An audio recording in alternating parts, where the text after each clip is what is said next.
Well, hello there. Welcome to today's Black Trumpet bit. We're going to be discussing black trumpets, a good edible mushroom.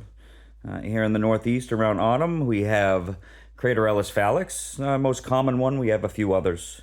I wanted to touch base on some identification characteristics and also cook some food with them. So in the woods, we want to look at the habitat. Here in New England, we have hardwoods. I find they really like beech forests, so if you find some beech, chances are you'll find some trumpets as well. Also, look at some of these mossy rocks, all right? So this area is kind of boggy and makes this area very moist for these things, and they really love to grow. Now, we can just pick these right out. Notice it has this white kind of dusty appearance on the outside. And the bottom, still connected to the moss, so we just pick that off. And then we also give it a little texture feel.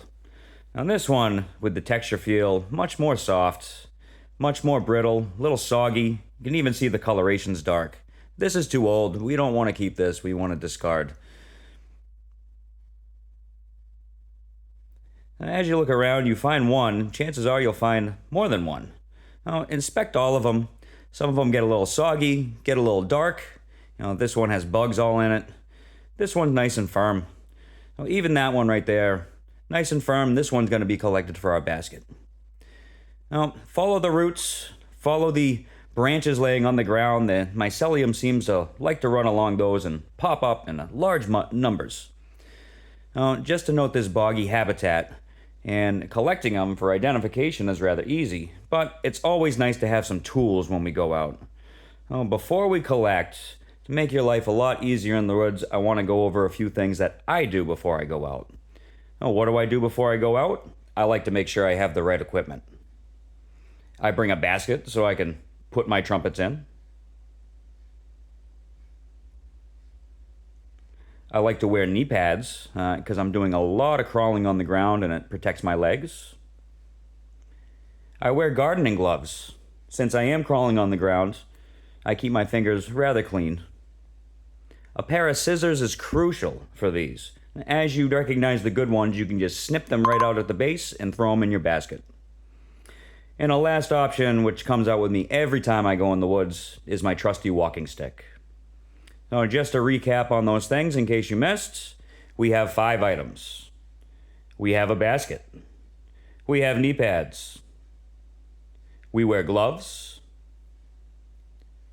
We bring scissors.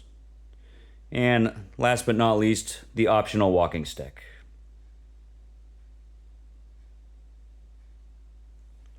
So, rather easy to identify and easy to collect. Once we get a basket full, we bring them home and we want to process them. So today, we will be making soup, since the autumn weather is bringing some cold things. So for our soup today, we're going to want Craterellus. We'll be using Boletus, Grifola, Agaricus, onion, celery, butter, flour, cream, coffee, water, white wine, and with most recipes, we do want to season with some salt and pepper. So here's a depiction of our ingredients. Here on the right, you can see I have my agaricus I bought from the store. We also have dried porcini, last year's frozen maitake, and our trumpets that we collected today. So to start, we want to make a porcini stock. We take our dried porcini, fill it with a lot of water, and bring it to a boil.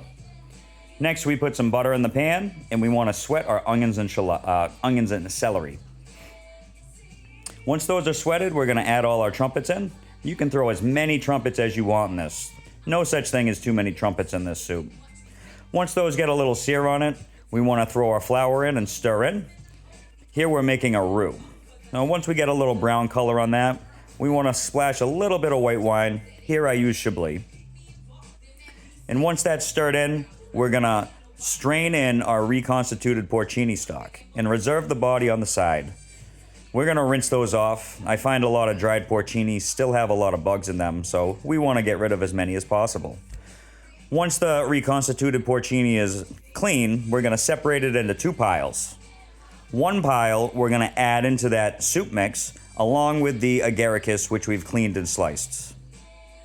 After that's added, we're going to throw our coffee in and season with salt and pepper. Here I like espresso. Once everything's in and coming to a boil, we want to take a burr mixer and puree this. We want a nice silky smooth texture. Then add the rest of the porcini and maitake. After that, we're going to stir in our cream. Here we can shut the heat off because our soup is done. And while the soup is hot, we want to ladle into a bowl. Here I've put a little sprig of parsley just for aesthetics for the eyes. And that's it. Nice autumn day for our rain, getting cold weather we have in New England. So from my kitchen to yours, I want to wish you bon appetit.